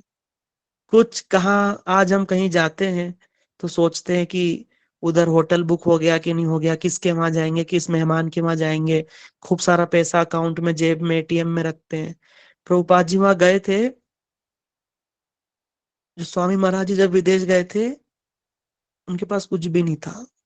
आ, वो कहाँ जाएंगे ये भी नहीं मालूम था उनको, किसके वहां रुकेंगे, क्या करेंगे, उनको कुछ भी नहीं मालूम था। लेकिन वो गए फिर भी वहां पे। क्यों? क्योंकि प्रभुपाद जी ने उनको कहा था कि एक दिन विदेश अवश्य जाना। वहां जाकर के जब उन्होंने भाषा सुनी ना वहां की, तो उनको समझ ही नहीं आया। इंग्लिश तो आती थी लेकिन उनका जो बोलने का तरीका कुछ अलग था। ना तो इनकी बात उनको समझ में आ रही थी, ना उनकी बात इनको। तो ये इन्होंने बोला कि प्रभुपाद क्या तुमने मुझे यहाँ बंदर की तरह नाचने के लिए भेजा है? ठीक है मैं नाचूंगा। वो करताल लेकर के हरे कृष्ण महामंत्र का जाप करके नृत्य करते थे। कुछ विदेशी बच्चे आए, उनको उन्होंने धीरे धीरे सिखा करके आज सारे जगत में international society of Krishna consciousness बनाया। ये सब प्रभुपाद जी, जब एक बार उनसे किसी ने पूछा कि स्वामी महाराज जी आपने इतना बड़ा कार्य किया, आपने कैसे किया? ये तो कोई चमत्कार है। वो बोले मैंने नहीं किया, मैंने नहीं किया है। मैं जहां भी जाता था मेरे गुरु जी मेरे को आगे से आगे करके देते थे। कैसे? अपने गुरु जी को वो सारा का सारा क्रेडिट दे रहे हैं प्रभुपाद को। कह रहे हैं कि मैं एयरपोर्ट से निकलता था तो प्रभुपाद मेरे को सब कुछ दिया, प्रभुपाद जी ने, और उन्हीं की कृपा से मैं ये सब कर पाया हूँ। इसलिए ज्यादा करके जब भक्त लोग जगत से जाते हैं ना, तो ठाकुर जी का नाम लेते हैं, राम राम कृष्ण कृष्ण राधे राधे बोलते हैं। लेकिन प्रभुपाद जी के जितने भी शिष्य जब जगत से गए, है ना, सबका एक ही चीज थी। आप देखना उनका जीवन चरित्र कभी पढ़ना, कोई अंत में महाप्रभु का नाम लेकर के या फिर राधा कृष्ण बोल के नहीं गया। सब अंत में प्रभुपाद प्रभुपाद ऐसे कर करके गए हैं। अब सोचो ना वो व्यक्ति कौन होंगे, अंत समय में जिनका नाम ले लेकर के शिष्य जा रहे हैं, वो कौन होंगे? इसलिए इस चीज को थोड़ा समझना कठिन है। इसलिए प्रभुपाद जी के विषय में आप लोग अवश्य जानो। इसलिए जब इस्कॉन में स्वामी महाराज जी जो थे, उनको उनके शिष्य प्रभुपाद जब वो जब प्रभुपाद जो स्वामी महाराज जी थे ना, वो हर समय रात में सोते समय ऐसे करते थे, प्रभुपाद प्रभुपाद आप कहाँ हो प्रभुपाद, कब कब बुलाओगे प्रभुपाद, ऐसे बुलाते। तो उनके शिष्य बोलते कि प्रभुपाद कौन है? तो बोलते मेरे गुरु जी। बोला आपके गुरु जी तो भक्ति सिद्धांत सरस्वती जी हैं। बोला उनको हम प्रभुपाद, बोला प्रभुपाद क्यों बुलाते हो? बोले प्रेम से प्यार से उनको हम प्रभुपाद बुलाते हैं, माने ठाकुर जी के बड़े प्रिय। इसीलिए इस्कॉन के जो उनके शिष्य थे वो स्वामी महाराज जी को प्रभुपाद बुलाने लगे। इसलिए आज जो प्रभुपाद हम विशेष रूप से स्वामी महाराज जी के विषय में जानते हैं, लेकिन नहीं, प्रभुपाद जी कौन है? श्रील भक्ति सिद्धांत सरस्वती ठाकुर जी, जिन्होंने सारे जगत में अपने शिष्यों के माध्यम से स्वयं स्वयं कभी शिष्य, कभी पर शिष्य, कभी पर शिष्य के माध्यम से आज भी प्रचार प्रभुपाद जी ही कर रहे हैं। ये इस कड़ी की सबसे मजबूत कड़ी है इस परंपरा की, प्रभुपाद जी। प्रभुपाद नहीं होते तो ये जो हम जो प्रचार जो हो रहा है, ये जो महाप्रभु की वाणी, गौर लीला, गौर धाम, गौर नाम, ये सब लुप्त हो जाता, लुप्त हो जाता, मिलता ही नहीं। इसलिए प्रभुपाद जी का जो अवदान है, हम मर भी जाए, हम कुछ भी कर लें, उनके ऋण से और ऋण नहीं हो सकते हैं। उन्होंने कई बार जगह जगह प्रभुपाद जी के प्रश्नों की प्रश्न उत्तरी भी है। उनके अगर उनसे कोई प्रश्न पूछता था ना तो ऐसा उत्तर देते थे। प्रभुपाद जी के अगर प्रश्न उत्तर की कोई किताबें भी हैं, मार्केट में आती हैं, कभी आप बांग्ला में तो है, हिंदी में भी अब धीरे धीरे आने लगी है। अगर कोई उसको बस पढ़ ले, कोई शास्त्र पढ़ने की जरूरत नहीं, बस प्रभुपाद जी का उत्तर सुने। जैसे कि मैं आपको एक प्रश्न और उत्तर सुनाता हूँ ताकि उनकी वाणी का पता चले। जैसे किसी भक्त ने प्रभुपाद जी से प्रश्न किया कि प्रभुपाद, आप सब भी ध्यान से सुनिए, ठीक है। उन्होंने प्रश्न किया, प्रभुपाद जी ये माया क्या वस्तु है? हम लोग बोलते माया माया, ये माया क्या है? देखो प्रभुपाद जी ने क्या उत्तर दिया। आप सभी जानना चाहते हैं ना माया क्या है? सबके मन में प्रश्न होगा, माया क्या है? बोलते भगवान की माया है इसमें। देखो माया क्या है। प्रभुपाद जी कहते हैं कोई ग्रंथ पढ़ने की जरूरत नहीं, बस इसको सुनो। मीयते अनया इति माया। पहले तो माया शब्द का संस्कृत शब्द है माया, उसका अनुवाद है मीयते अनया इति माया, अर्थात जिसे मापा जा सकता है वही माया है। मापा जाना जिसको हम नाप सकते हैं, जैसे घर को नाप सकते हैं, कमरे की हाइट हेल्थ नाप सकते हैं, पृथ्वी की हाइट हेल्थ नाप सकते हैं ना। ये जिसको हम नापा जा सकता है वो माया है। माँ का अर्थार्थ होता है नहीं, या का अर्थार्थ है। मतलब जो नहीं है वही माया है। देखो कितनी इनकी वाणी समझना बहुत, इसलिए बताया महापुरुष की वाणी को समझने के लिए भी बहुत मेहनत चाहिए, बहुत भजन चाहिए। इसलिए बोला कि जिस जो नहीं है वही माया। नहीं मतलब जो नाशवान अनित्य वस्तु ही माया है। जो नहीं है या थोड़े दिन बाद नहीं हो जाएगा तो अनित्य हो गई, उसको ही माया कहा। जो भगवान नहीं है वही माया है। भगवान क्या है? नित्य शाश्वत। और जो नित्य शाश्वत नहीं है वो माया है। जैसे ये शरीर है, आज है कल नहीं, तो ये माया है। आत्मा कल भी थी, आज भी है, कल भी रहेगी, तो आत्मा जो है माया नहीं है। भगवान कल भी थे, आज भी थे, बाद में भी रहेंगे, तो भगवान माया नहीं है। भगवान को छोड़ करके जितनी भी वस्तु है वो सब क्या है? माया है। भगवान माया के पति हैं, उन्हें मापा नहीं जा सकता। अर्थात भगवान को मन बुद्धि इत्यादि के द्वारा नहीं जाना जा सकता। इसलिए आप देखो कहीं भी भगवान को बुद्धि से, इंद्रियों से नहीं जान सकते। केवल एक ही चीज से जान सकते हैं, किससे? प्रेम से। ठीक है ना, इसलिए गाते हैं ना, सबसे ऊंची प्रेम सगाई। रावण तो कितना विद्वान था, जान लेता ना भगवान को, लेकिन किसने जाना? झूठे फल शबरी के खाए, बहुविधि स्वाद बताई, सबसे ऊंची प्रेम सगाई। हस्तिनापुर का राजा कौन था? दुर्योधन था, धृतराष्ट्र था, इतना बड़ा था शकुनी, इतने विद्वान थे, लेकिन भगवान ने किसके प्रेम से किसने पाया?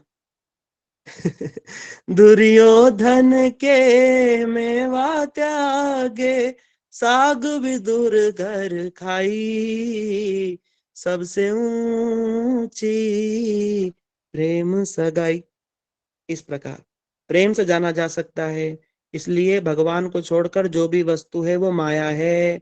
बुद्धि के द्वारा भगवान को नहीं जाना जा सकता, प्रेम से जाना जा सकता है। ईसाइयों के अनुसार भगवान एक अलग वस्तु तथा शैतान एक अलग वस्तु। ईसाई कहते हैं कि भगवान अलग है और एक शैतान है, उसको बताया वो अलग है। लेकिन भागवत धर्म कहता है कि माया का स्वरूप भगवान से अलग नहीं है। भागवत मत के अनुसार कृष्ण बहिर्मुक्त जीव को दंडित कर उसका संशोधन करना माया का कार्य है। अगर कोई भगवान का मनुष्य जन्म मिला और भगवान का भजन नहीं करता तो माया क्या करती है? फिर उसको पशु बनाती, नाना प्रकार के कष्ट देती है, नरक भेजती है, और इतने कष्ट दुख, इतने शरीर कीड़ा मकोड़ा क्या क्या बनता है। बनते बनते बनते जब अंत में छटपटाने लगता है, परेशान हो जाता है मृत्यु से बार बार, अंत में जब कभी उसकी करुणा पुकार भगवान पे कृपा करते हैं तब उसको मनुष्य शरीर मिलता है। फिर माया उसको, फिर ये जो हमारे जीवन में जो कष्ट आते क्यों आते हैं? अगर कष्ट नहीं आएंगे तो भगवान हमको याद ही नहीं आएंगे। इसलिए बोलते हैं ना, दुख में सुमिरन सब करे, सुख में करे ना कोई, और जो सुख में सुमिरन करे तो दुख काहे को होए। तो बोलो हरे कृष्णा हरे कृष्णा कृष्णा कृष्णा हरे हरे, हरे राम राम राम हरे हरे। इसलिए जो भगवान से विमुख हैं उनको कष्ट देके येन केन प्रकारेण, जैसे कोई बच्चा बीमार हो जाता है तो माँ उसको कड़वी दवाई दे करके स्वस्थ करती है, उसी प्रकार माया देवी दंडित करके हमें शुद्ध करती है और पुनः ठाकुर के चरणों में भेजने की बार बार धक्के मार मार के कोशिश करती है। लेकिन हम इतने ढीठ है कि जाना ही नहीं चाहते। और ये माया जो है भगवान की शक्ति है और भगवान से शर्माती है, भगवान के पीछे ही छुप के खड़ी रहती है। इसलिए लोग बोलते ना, अरे प्रभु आपकी माया है, कैसे बचे कैसे बचे। भगवान के सामने आ जाओ, माया अपने आप भाग जाएगी। बस यही है। भगवान के सम्मुख माया रुकी नहीं सकती। इसलिए कृष्ण की तरफ पीठ नहीं, कृष्ण की तरफ मुंह करके खड़े हो जाओ तो माया गायब हो जाएगी। बस ये ही देखो कितना सुंदर। ये अगर कोई पढ़ लिया तो ये जो हमने सुनाया ना, जो श्लोक जो रूपा जी का जो हमने पढ़ के आपको सुनाया, इसको आप भागवत पढ़ोगे तो वहां लिखा हुआ है, वेद व्यास जी स्वयं बोल रहे हैं कि माया भगवान की शक्ति है, भगवान के पीछे ही खड़ी रहती है। इसको बोलते हैं भक्ति योगेन मनसि सम्यक प्रणहित अमले अपश्यत पूर्णम पुरुषम माया च तदपाश्रयम। वेद व्यास जी कहते हैं मैंने भक्ति योग के बल से पूर्ण पुरुष के दर्शन किए और माया को उनके पीछे खड़ा पाया। अब वेद व्यास जी की बात तो माननी पड़ेगी, भागवत में लिखी है ना। तो ये प्रभुपाद जी भी यही कह रहे हैं। इसलिए इन महापुरुष की अगर आपने वाणी को पढ़ लिया सुन लिया तो समझ लो सारे ग्रंथ वेद पुराण उपनिषद सब पढ़ना हो गया। आज हम उनकी तिथि मना रहे हैं, हम इतने सौभाग्यशाली हैं। और इनकी गुरु निष्ठा कैसी। गौर किशोरदास इन्होंने संकल्प लिया कि उस ही व्यक्ति से मैं मंत्र लूंगा, गुरु बनाऊंगा, जो 24 के 24 घंटा भगवान का नाम करता हो, भजन करता हो। है 24 का 24 घंटा है, एक मिनट भी ऐसा ना जाए। तब इन्होंने देखा कि गौर किशोरदास बाबा जी महाराज भक्ति विनोद ठाकुर जी से मिलने आते थे। जितनी देर बैठते भगवत चर्चा करते और जब जाते तो एकदम रोते रोते ना, रोते इधर देखते देखते एकदम गाते, कोथाए गो प्रेममयी राधे राधे, वृषभानु नंदिनी राधे राधे, তোমার कंगाल তোমায় ডাকে राधे राधे, राधे राधे गो, राधे राधे। बोला हे राधा रानी आप कहाँ चले गई, ये कंगाल तुमको कब से ढूंढ रहा है, इधर ढूंढ रहा है उधर ढूंढ रहा है। ओ कानों के मन को मोहने वाली राधा रानी आप कहाँ चली गई, ओ अष्ट सखियों की शिरोमणि राधा रानी आप कहाँ चली गई। जो प्रभुपाद जी ने देखा कि अरे ये महापुरुष, बोला इन्हीं से ही मैं मंत्र लूंगा। और गौर किशोर बाबा जी महाराज केवल एक ऐसे साधारण भक्त, वो पढ़ना लिखना भी नहीं जानते थे। तो वो जब प्रभुपाद जी उनके पास में गए मंत्र लेने के लिए तो वो कह रहे, अरे आप तो इतने विद्वान हैं, हम आपको कैसे दीक्षा दे सकते हैं, हमें तो संस्कृत भी नहीं, हम तो पढ़े लिखे अंगूठा छाप है। आप तो इतने विद्वान हैं, आप किसी महापुरुष को अपना गुरु बना लीजिए, हमारे हम नहीं दे सकते। भेज दिया। लेकिन प्रभुपाद जी ने तो ठान लिया कि गुरु बनाऊंगा तो इनको ही बनाऊंगा। अनंत बार गए लेकिन अंत में जब उन्होंने उनको दीक्षा नहीं दी तो उन्होंने अन्न जल त्याग दिया और सोचा कि अब गुरु नहीं तो जीवन भी नहीं।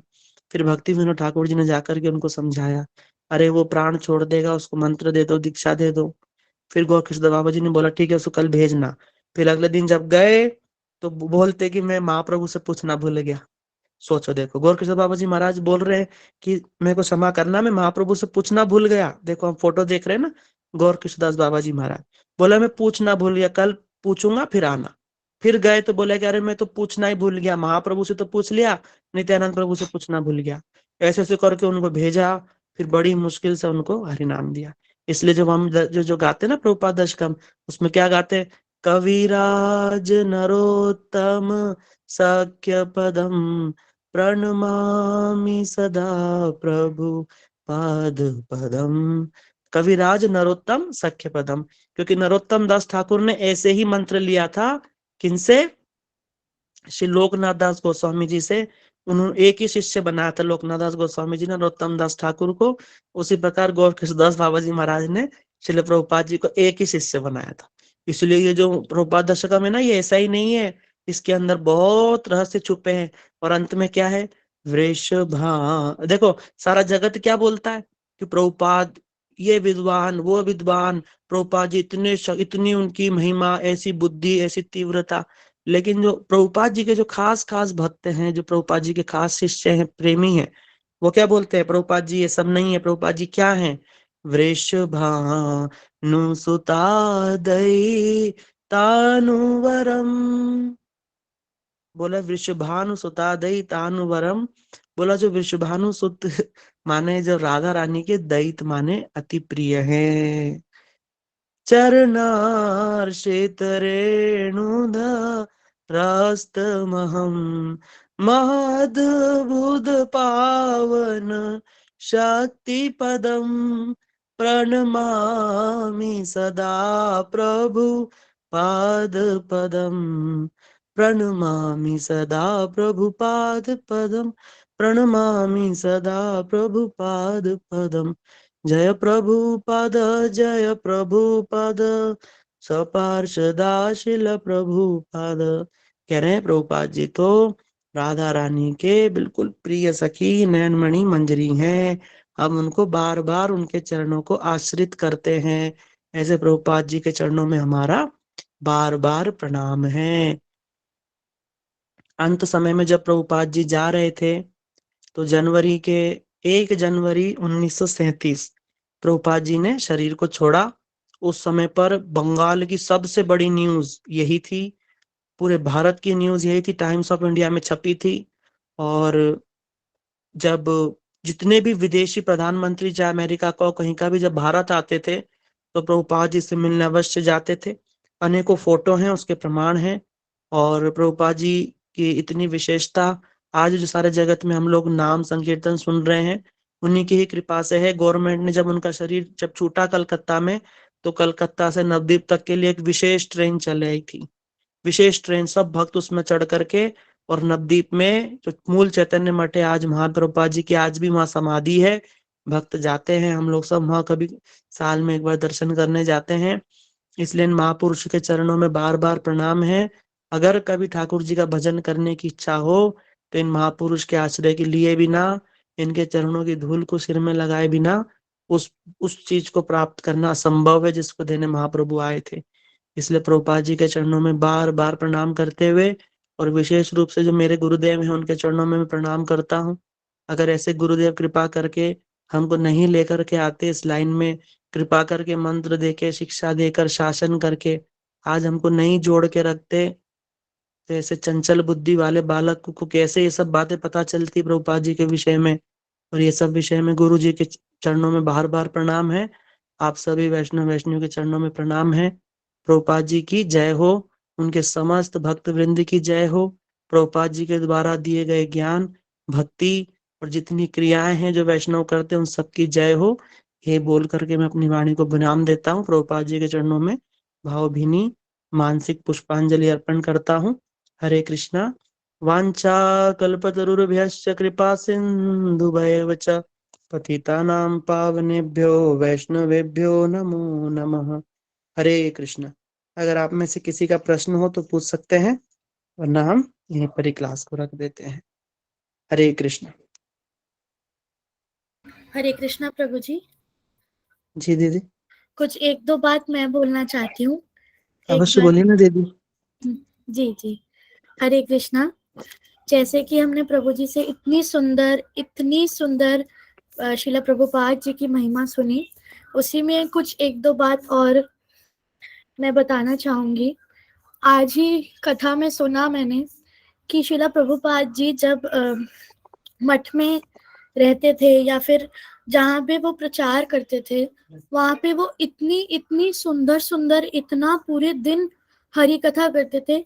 सब समय उनकी हरि कथा चलती थी। अभी तो जैसे मठ में होता है 2 घंटा कथा होती है और ऐसे होता है, लेकिन जब प्रभुपाद जी कथा करते थे तो वो एक ही आसन पे बैठ के, एक बार उन्होंने 7 बजे से लेके सुबह दिन के 2 बजे तक हरि कथा किया था। वो राधा अष्टमी का दिन था और वो पूरे पूरे दिन हरि कथा करते थे। और जब उनके शिष्य आदि उनको बोलते थे कि प्रभुपाद जी आपका स्वास्थ्य बिगड़ जाएगा, आप निद्रा नहीं लेते, आप निद्रा नहीं लेते और आप ऐसे हरि कथा करते हो पूरा दिन, तो ऐसे तो आपका स्वास्थ्य बिगड़ जाएगा। तो श्रीला प्रभुपाद जी बोलते थे कि अगर तुम्हें मेरे स्वास्थ्य की चिंता है तो मुझे हरि कथा करने दो। अगर मैंने हरि कथा नहीं की तो मेरे प्राण चले जाएंगे, तो मेरा स्वास्थ्य बिगड़ जाएगा। मैं हरि कथा जरूर जरूर करूंगा। उनकी हरि कथा इतनी सुंदर और इतनी तत्वज्ञ होती थी कि एक बार एक व्यक्ति था जो वर्ल्ड वॉर 2 में लड़ाई किया था। और जैसे क्या होता है कि कोई जैसे कितनी लोगों की हत्या करता है फिर उसको गिल्ट होता है, जैसे अशोका था, उन्होंने भी ऐसे बुद्ध धर्म ले लिया था ना, ऐसे इन्होंने भी बौद्ध धर्म अडॉप्ट कर लिया था। 20-30 वर्ष भारत में बौद्ध धर्म का पालन करने के बाद, सारे बौद्ध ग्रंथ पढ़ने के बाद, सब कुछ करने के बाद इनकी भेंट शिला प्रभुपाद से हुई। अब आप इस चीज में थोड़ा प्रवेश करो कि कोई व्यक्ति 20-30 साल तक एक धर्म का पालन कर रहा है, इनकी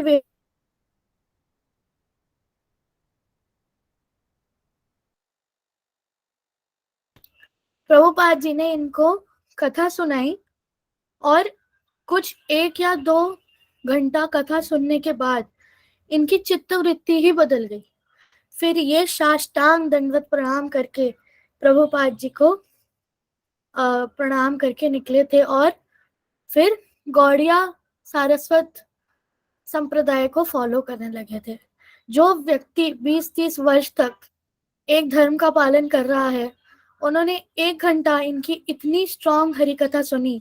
और हरि कथा भी कैसी, एक बार प्रभुपाद जी की हरि कथा में रिकॉर्ड है 25, 50, 60 श्लोकों का।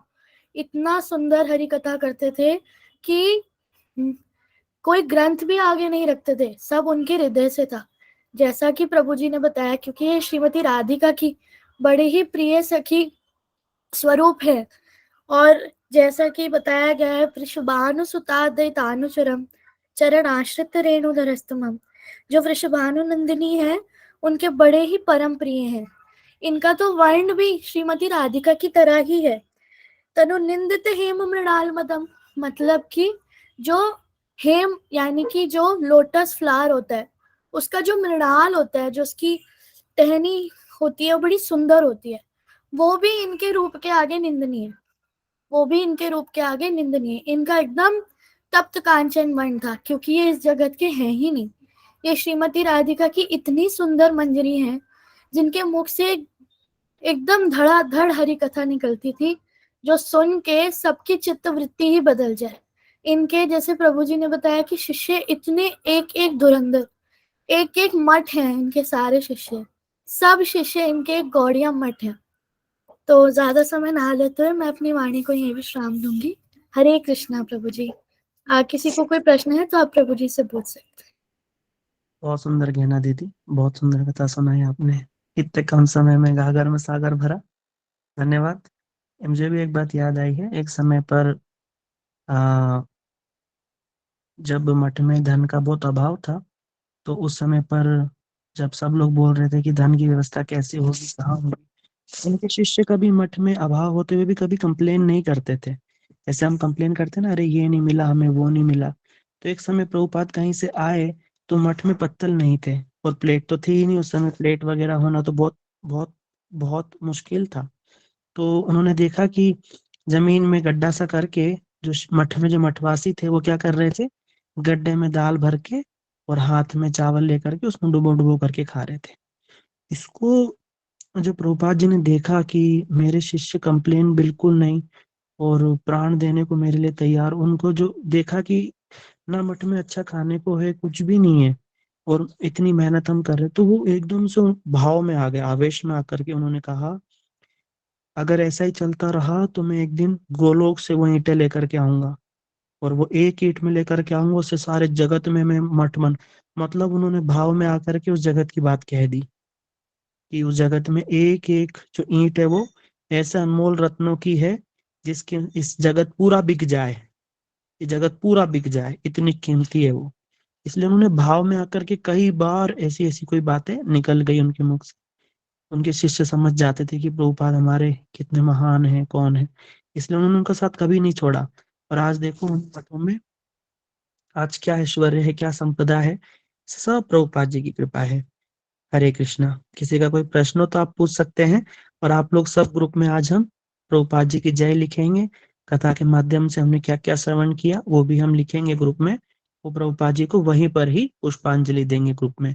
सबसे निवेदन है कुछ ना कुछ अवश्य लिखना। कहना दीदी आप प्रभुपाद जी की फोटो वहां पर लगा दीजिएगा ग्रुप में। हरे कृष्णा। किसी को कोई प्रश्न हो जी तो पूछ सकते हैं। हरे कृष्ण प्रभु, दंडवत प्रणाम। दंडवत प्रणाम सुबह। प्रभु जी, मैंने इसके क्लास से रिलेटेड तो नहीं है, ऐसे मैंने प्रभु जी पूछना था कि जैसे मैंने कहीं मतलब किसी ने लिखा था या मैंने सुना, तो वो कह रहे थे कि जैसे आप ध्यान लगाते हो तो ध्यान की अवस्था क्या होती है या कुछ है, तो क्या प्रभु जी ध्यान अवस्था लगाने से तो मतलब जैसे कोई ध्यान करता है, जो उन्होंने ऐसे बोला था कि ध्यान करने के बाद सिर भारी होता है या कुछ भी शरीर में दर्द होती है, लेकिन उसके बाद धीरे धीरे जब आप ध्यान में अवस्थित हो जाते हो तो उसके बाद आप में वो ये सिम्टम्स है वो नहीं रहते और आप कभी बीमार नहीं पड़ते। तो प्रभु जी, मेरा प्रश्न ये है आपसे कि क्या जो ध्यान लगाते हैं वो कभी बीमार नहीं पड़ते? क्योंकि हम लोग ध्यान लगा नहीं पाते, बाकियों का तो मुझे नहीं पता, लेकिन मेरा तो मुझे इतना पता है कि मैं तो बिल्कुल ध्यान नहीं लगा सकती, मैं तो चाहूं तो भी नहीं कर सकती। तो प्रभु जी, मेरा यही प्रश्न है कि क्या ये जो लोग ध्यान करते हैं तो क्या ये कभी बीमार बीमार नहीं पड़ते हैं? तो ये ऐसा नहीं है मैंने माता जी। हाँ क्योंकि जी। अपने अपने कर्मों के अनुसार जन्म मृत्यु जरा व्याधि ये सब तो आएंगे ही आएंगे। कोई जी इसको नहीं रोक सकता। थोड़ा साधन करने से टल सकता है पर आएगा जरूर। और जी अगर भजन भक्ति करते हैं तो नष्ट भी हो सकता है। रही बात ध्यान की, तो एक जी समय में फरीदाबाद में था और शिल जी भक्ति विज्ञान भारती गोस्वामी महाराज जी इसी जी विषय पर कुछ कह रहे थे। जी तो उस समय पर एक विदेशी व्यक्ति आया, वो बैठा हुआ था वहां पर। उसने जी शिला भक्ति विज्ञान भारती महाराज जी ने उनसे पूछा कि साधन भजन में क्या करते हो। जी तो वो जो विदेशी लड़का था, इंग्लिश में किसी ने ट्रांसलेट करके पूछा, तो उसने बोला आई डू मेडिटेशन। बोला मैं मेडिटेशन करता हूँ, ध्यान जी लगाता हूँ। जी ठीक है। तब वहां पर शिला भक्ति विज्ञान भारती महाराज जी ने एक बात बताई थी। मैंने वहीं बैठ करके सुना था। उन्होंने कहा ध्यान किसका लगाया जाएगा। जी ध्यान किसका लगाया जाएगा। जिस पर ध्यान लगाए वो वस्तु भी नित्य होनी चाहिए, और जो ध्यान लगा रहा है वो भी नित्य होना चाहिए। अगर शरीर के आंखों से आप किसी वस्तु पे ध्यान लगा रहे हो तो जी वो वस्तु या तो चली जाएगी, मिट जाएगी एक दिन, या आपका शरीर ही मिट जाएगा। दोनों वस्तु अनित्य है। इसलिए जी ध्यान की जो शुद्ध अवस्था वो ये है कि हरि नाम करते हुए, साधन भजन करते हुए एक दिन जो साधक है वो अपने साध्य को साध ले, भगवान के प्रेम को साध ले। इसलिए बोलो ना साध के निशाना मारना। जी जी साधक मतलब ही यही होता है, साधना मतलब अपने लक्ष्य को साधना। ठीक है। जी इसी से ही आया साधन और इसी से ही हुआ साधक, और यही होता है साधु। जिसने साध लिया वो साधु। ठीक है। अब जी यही सारे शब्द वहीं से। इसलिए जो नित्य है आत्मा और नित्य है परमात्मा।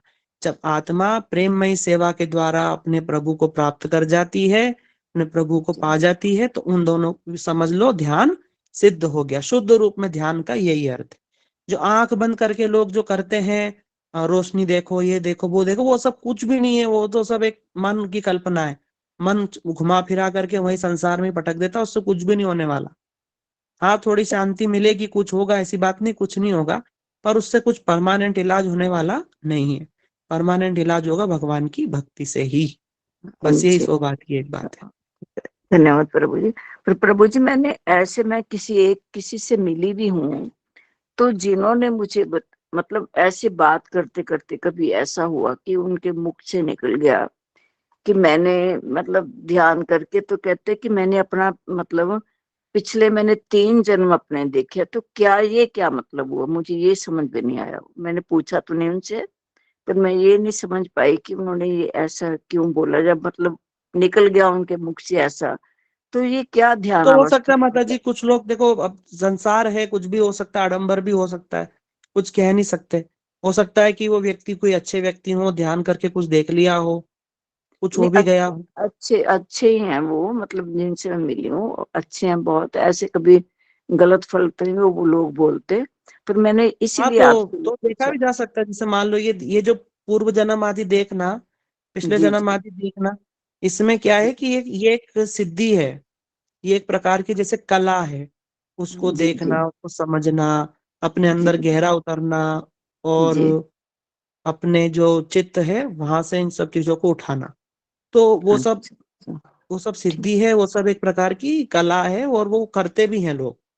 ठीक है। जी जी जैसे अभी जी बागेश्वर धाम सरकार है ना, जी जी हम देखते हैं मन की बात जानते हैं सबकी, क्यों कैसे जान जाते हैं, हमारे हाँ अंदर एक मनोमय शरीर होता है, वो हमेशा, उसको अगर कोई साध ले तो उस व्यक्ति के मन में क्या चल रहा है वो जी मेरा मन पढ़ सकता है। ये सब विद्या है दीदी, जी जी जी। ये सब विद्याएं होती हैं। ठीक है, इसको सिद्धि भी बोलते हैं, विद्याएं होती हैं, सिद्धियां होती हैं। ठीक है, इसलिए ठीक है। उसको ऐसे जाना जा सकता है, लेकिन इन सब चक्रों में हमें नहीं पड़ना बिल्कुल भी। नहीं नहीं नहीं, एक प्रभु समय जी, एक समय प्रभु प्रभुपाद जी जो थे, हाँ, कोई बहुत बड़ा जादूगर आया, कोई बहुत बड़ा चमत्कार दिखाने वाला आया, और जी प्रभुपाद जी जब हम लोग सब मिलने गए नदी किनारे, मिले तो उसने बोला कि मैं नाव में चल करके, बोला मैंने सारा जीवन साधना करी है और मैंने सिद्धि कमाई है कि मैं पैर, मतलब नदी पे चल के पार कर जाऊंगा बिना जी डूबे।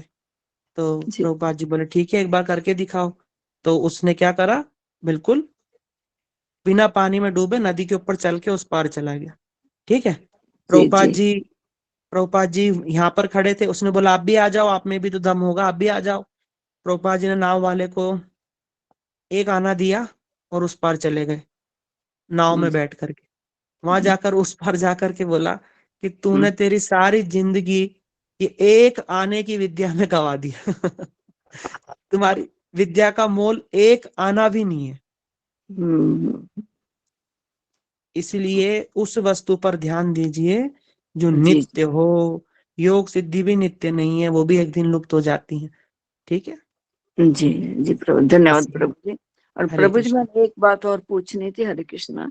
जैसे आप कहते हैं कि तुलसी देवी को, तुलसी महारानी को सर्दियों में ढक देते हैं, लेकिन जैसे हम्म। अब मैंने तो ढका हुआ था, बाहर बरामदे में थी, मैंने ढक दिया था उनको। और अब ये जैसे थोड़ा चेंज हो गया सीजन, थोड़ा अब मौसम खोलना चेंज है हो, माता जी। अब उनसे निकाल देना। हाँ, अब उनको अब थोड़ा सा खोलना, शाम के समय ढक देना, पूरा नहीं ठीक ढकना है। अभी देखना ठीक। आपके हिसाब से वहां क्या, अगर ओस पड़ती हो तो फिर ढकते रहना, नहीं ओस ओस पड़नी नहीं बंद हो प्रभु। जाए तो खोल देना। ठीक, ठीक है प्रभु जी, हरे कृष्ण प्रभु, दंड हरे कृष्णा। रेणु धन्यवाद दीदी बहुत। कोई प्रश्न है आपका?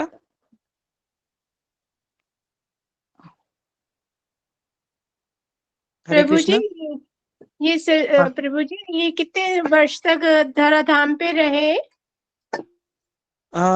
दीदी कुछ 37, 80, दीदी कुछ ऐसे ही 60-70 साल तक ही रहे थे। अच्छा जी, हरि बोल प्रभु जी। हरे कृष्णा दीदी।